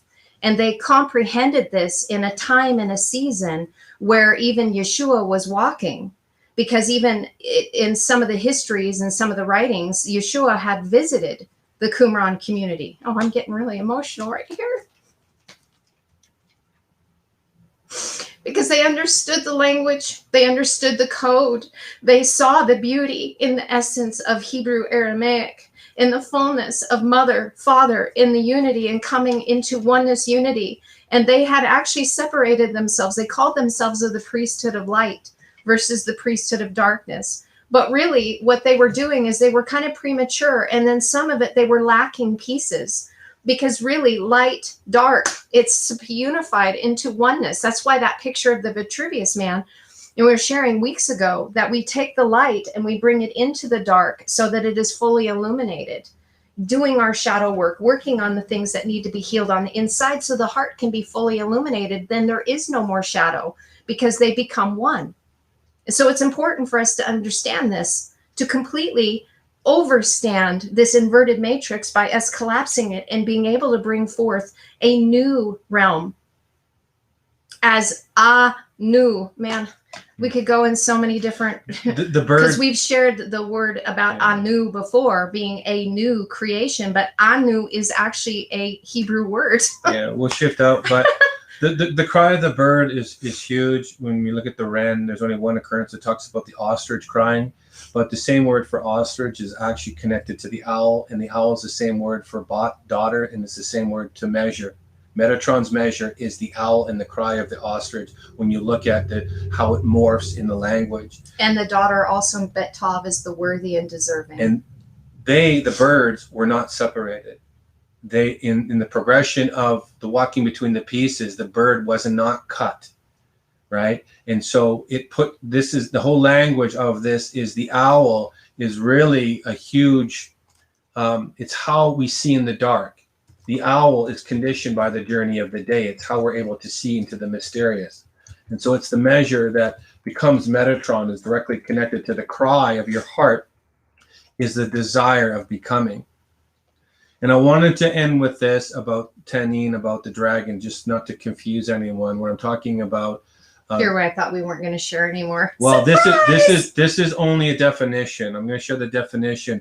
I did not make this up. This is coming from mid 13th century of what dragon is. This is really amazing. This is a good note to end on. So yes, no, we have to comprehend Tan and Tanin. Tan is the jackal of the desert in the wilderness of circumnavigation.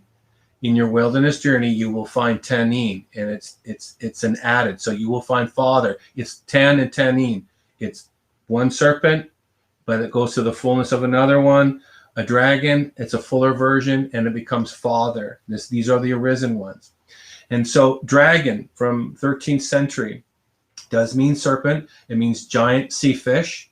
And this is where we get part of the brain. We get the language of, what's the hippocampus? Yes. The hippocampus means sea serpent, by the way, so that it's within you. So it means, so dragon, sea fish. It also means to see clearly, to see. This is all to see, visible. I have seen. And then from German, light, clear, light. That's what it goes down to. Perhaps the literal sense is the one with the deadly, so they added that, but the one with the glance. His eyes are ablaze. His eye is burning.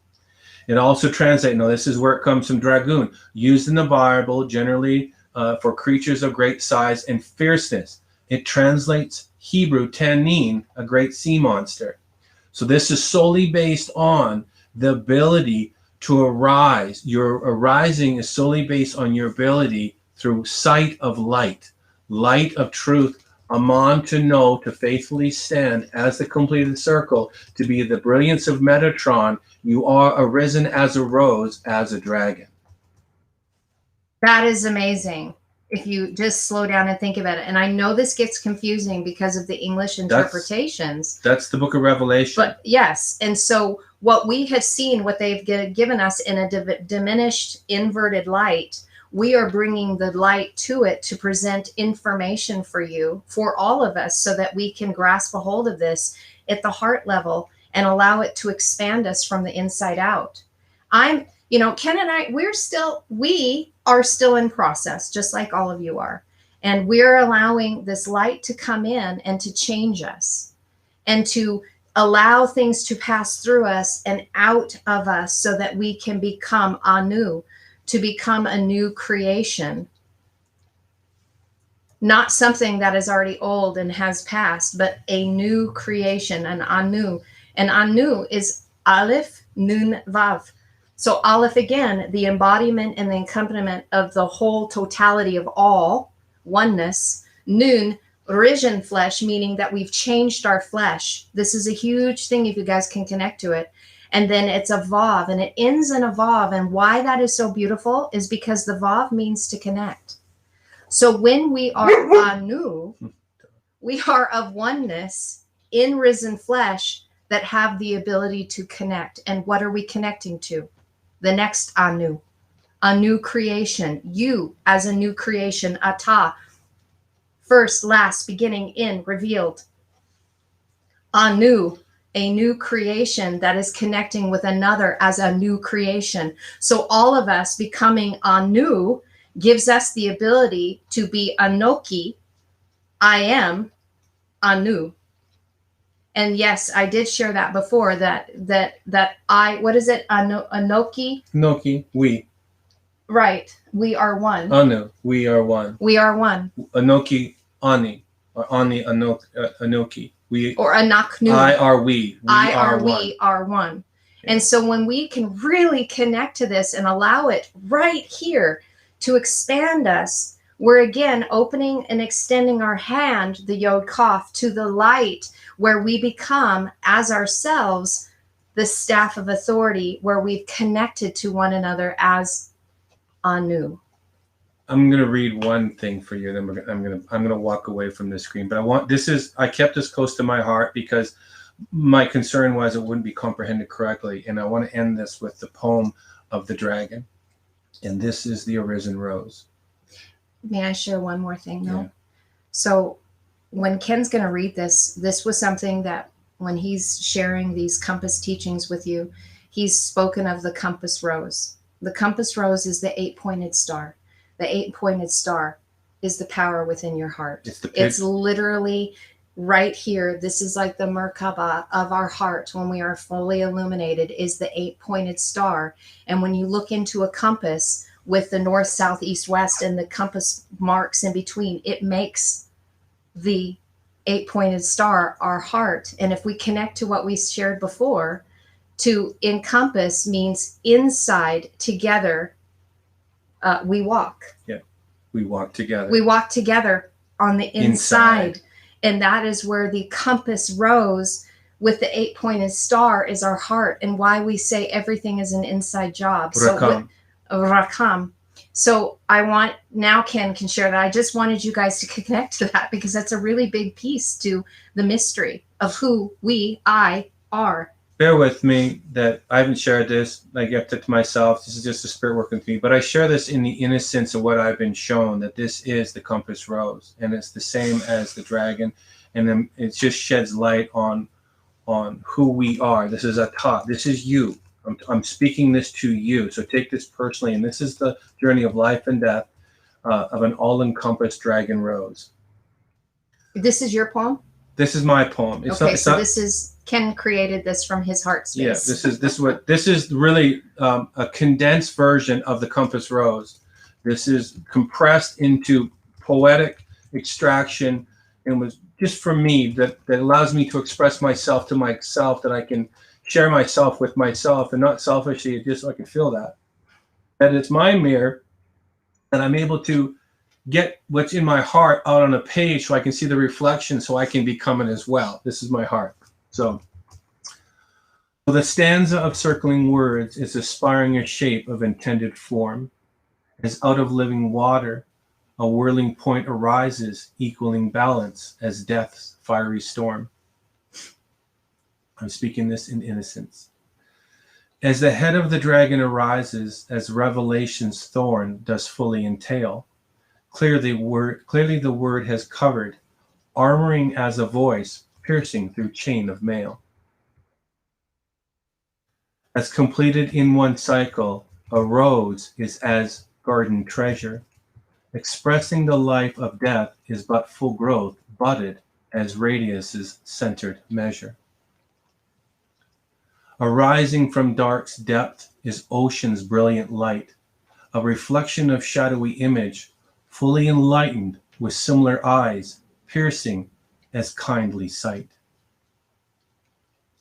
The answer to the mystery of ages as to where the ark was sent. The encompass fully answers as who is the question, as one has arisen as a rose in the midst of encounter's tent. That's so good. As a rose is arising, so arises a rose.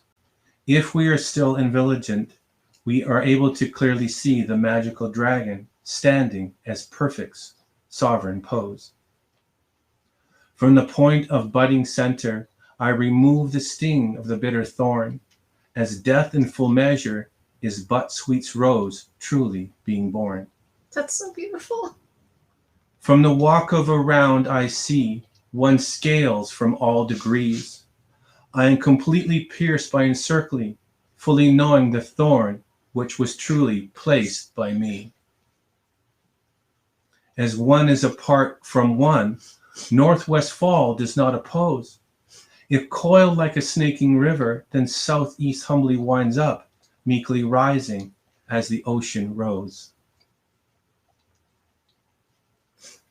A drip is a drop distilling, a true feat to steady what is fully ahead. One by one the shallow empties, by quietly filling with what is truly being said. From north I face to encircle, pedaling west for southern seas. As east I'm sovereignly setting, arising as a rose, is wholly pointed, headed as all degrees. As one is apart from one, the northwest fall no longer does oppose. As out of southern's depth I clearly see east arising, as a dragon is as a rose. My eyes have been captured by that which has freely been bound. As the majestic's ring encircles, sealing this sovereign door with the closing of piercing sound. My eyes have been captured by that which is truly upright and free. A magnificent sight this dragon, fully encompassed as sovereignty's garden, standing as a rose is majestic's tree. Shalom, shalom. That's beautiful, Ken. May this bless you today. Thank you for being here. Thank you for sharing your hearts with us. Thank you for allowing us to speak today and to share this with you. We appreciate your time. We appreciate your love. May love light bless you and keep you always as we continue to journey hand in hand, as we change not only ourselves but each other by the work that we do within, so that we can become the compass rose, those who see as the dragons that have arisen, that will come from the east to the west, shining in brightness and glory, bringing light, love to the world that needs to see it, as we rise above and rise out of the place of separation into the place of oneness, unity, connecting right here at the heart. Yeah. We love you guys. In innocence, we are redefined. Shalom, shalom. Shalom, shalom, and namaste.